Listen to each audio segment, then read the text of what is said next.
Great. Okay. Thanks, Suzanne. Yeah, So tell us you. who you are. So my name is Suzanne Dane. I am a Canadian, Yeah. and I'm the founder and managing director of OneLove Africa Foundation. Right. So our primary focus is to teach women in very remote villages in Tanzania and East Africa Right. how to start small businesses. So everything from identifying a business idea through to marketing, their business plan, their finances, and how to actually get started and be sustainable. Wow. That was our roots. Right. Now we've moved into train the trainer. So now we're empowering other people so that they can in turn pass on that training in their villages.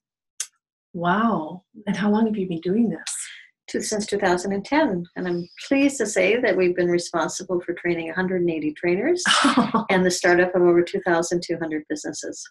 Wow. Well, congratulations. You're an inspiration. Thank you. Which is why you're here, right? It's very rewarding. Very rewarding. Yeah. Okay. So then you're working in Africa.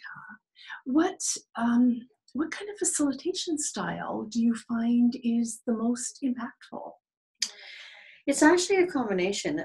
My home facilitation style in Canada is I just naturally gravitate towards more of facilitating the learning process. I find in Africa, though, I adjust that. People have very little education over there. So for some of the concepts, we need to revert to a very much a teaching, almost an elementary school teaching style. But what we try and do is move them away from teaching as quickly as possible into more facilitation and facilitating the process of learning. And also focus a lot on trying to encourage them to benefit from peer learning.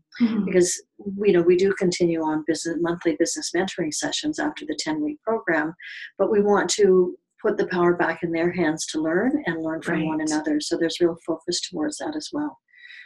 Okay, so facilitation is to make it easy. Yes. So sometimes you make it easy by getting them or telling them the information. Yes. Other times it sounds like you are facilitating them. So I'm curious to know what really works in there, and then you're training them into the teaching and learning process. So in terms of making it easy for them, because of their lack of education, sometimes you have to revert back to a teaching style because they're new concepts that they've never had before. So it's not something they could come up with on their own. Once they've grasped that key concept, and we try and get them to use those concepts in their business or the business that they're starting, then from that they can build upon it and then start to share and learn among each other. So we tend to do a lot of group work, group discussions. We don't necessarily start with the group discussions the first session or two, but it's primarily maybe teaching for the first couple of sessions, and then we start to move more into, we'll teach a bit, but then we'll facilitate, their learning, have group discussions, have report backs. So a variety of more participatory type techniques, which is a huge shift for them. And so we tend to go a little bit slowly at the beginning. The big difference in Africa is that most of the teachings, particularly around business, is very academic in theory. It comes out of a textbook. It's not the practical how to start a business. But the other side of it is in their country, in their culture, the teachers are perceived to be almost godlike figures. It's a real insult. You're never allowed to ask a teacher a question. Because that's taken as an insult to the teacher that they don't know what they're talking about. So to get the women to come out of their shell, recognizing that we have a short time period with them, the first class we really focus in on using another side of their brain and making it very participatory. So I wouldn't necessarily, we have lots of icebreakers in Canada. I wouldn't necessarily use this here, but what I do with them is I always take like 10 cards and lots of glitter and paints and stickers, and I ask them to do something to depict themselves. And if they can't write, they can just draw a picture of a bird or an animal, flower that just depicts them. So they have a lot of fun with that. So right off the bat, we're introducing that this is participatory. This is different than any other learning you've had. And it makes them feel excited about what's to come. Right. And the other piece of that is we start integrating from day one their abilities to do presentations when they get up and they explain what their drawing was. So they don't recognize that that's the beginning of standing up and doing presentations, similar to how they'll present to a customer at some point in time. But it's all sort of integrated, and we just keep building on these concepts. Oh, that's artful. That's artful. When they don't know that that's what they're that's what they're getting. Yes. Yeah, that's actually what they have a lot of fun with it, and they're building confidence. And they're building confidence, and more importantly, we're very quickly establishing the framework in terms of what's to come. So it's no longer an intimidating process to them. Right. School is not a positive thing over there. Interesting. Mm-hmm. So, could you share in the last 30 seconds a story that was just inspirational? Boom, they're dropping off the walls. They know we're talking about them.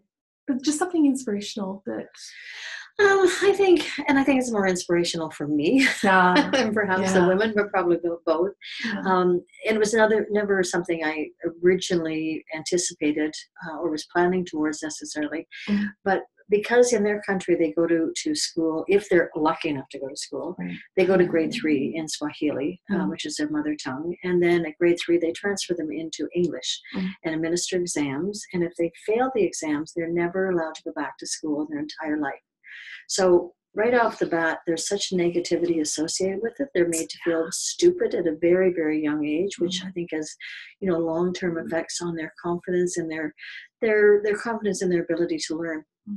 So there's always a point in any course where all of a sudden, you start to see it. You start to see the light bulbs go off. And it's usually around the finance and accounting section when they start to understand cash flow. We don't start out calling it cash flow. We call it money in, money out, but it's the same concept.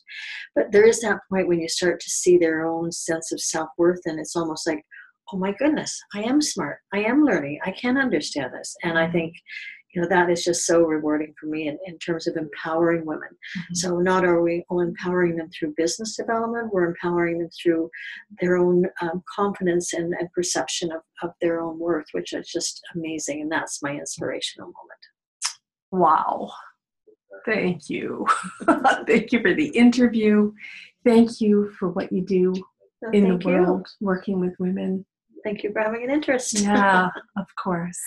And then your website will be on the slide. Sure. Okay, perfect. Thank you, Suzanne. Was that what you wanted? Yes. Good.